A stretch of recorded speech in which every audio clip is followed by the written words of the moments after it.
Sebelum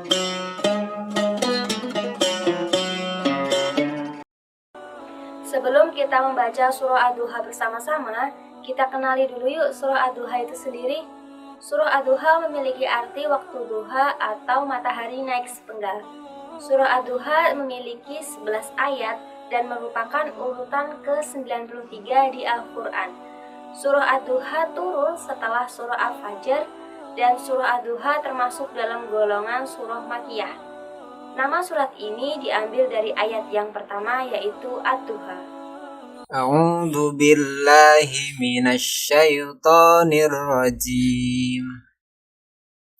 Bismillahirrahmanirrahim.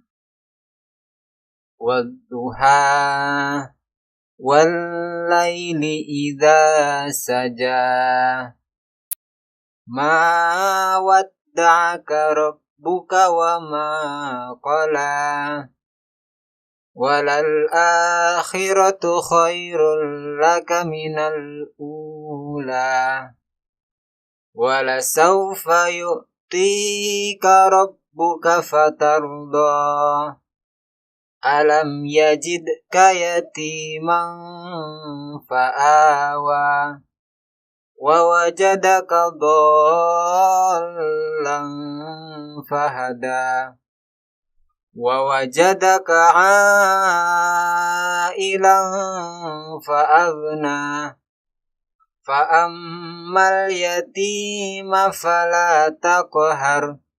Wa ammas sa'ila fala tanhar.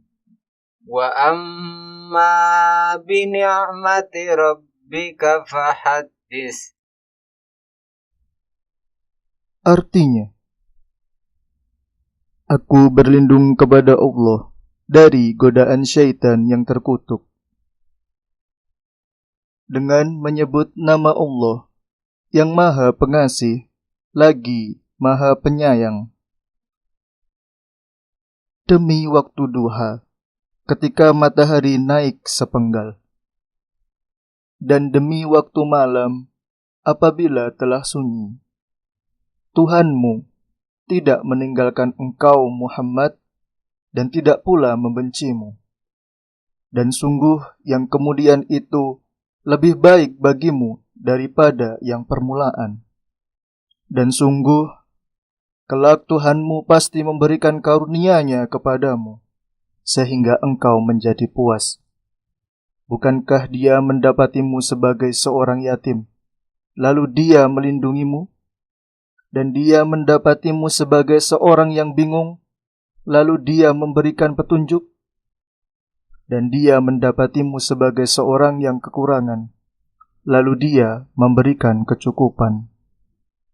Maka terhadap anak yatim, janganlah engkau berlaku sewenang-wenang. Dan terhadap orang yang meminta-minta, janganlah engkau menghardiknya. Dan terhadap nikmat Tuhanmu, hendaklah engkau nyatakan dengan syukur. Tahukah teman-teman, pada zaman dahulu ketika Rasulullah berdakwah, ada hal yang berbeda dari biasanya.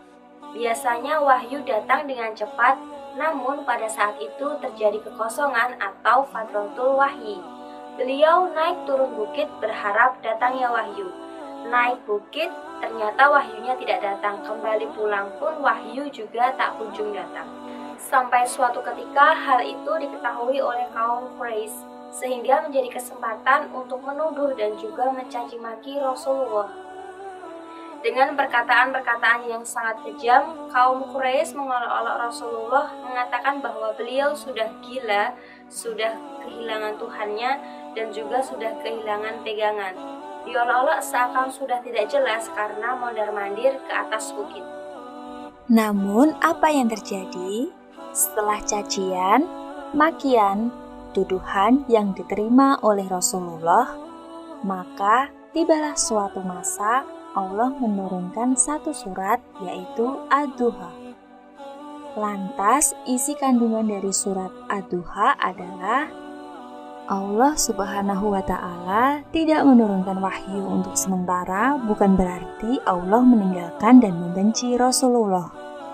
Kemudian, kehidupan akhirat lebih baik daripada kehidupan dunia. Kemudian, larangan untuk berbuat sewenang-wenang kepada anak yatim dan orang yang meminta-minta. Yang terakhir yaitu senantiasa mensyukuri nikmat Allah. Dan yang terakhir dalam surah ini terdapat 3 nikmat yang diberikan oleh Allah kepada Nabi Muhammad. Nikmat yang pertama yaitu mendapatkan perlindungan ketika beliau yatim. Yang kedua, beliau mendapatkan kecukupan ketika kekurangan. Dan yang ketiga yaitu beliau mendapatkan petunjuk ketika kebingungan.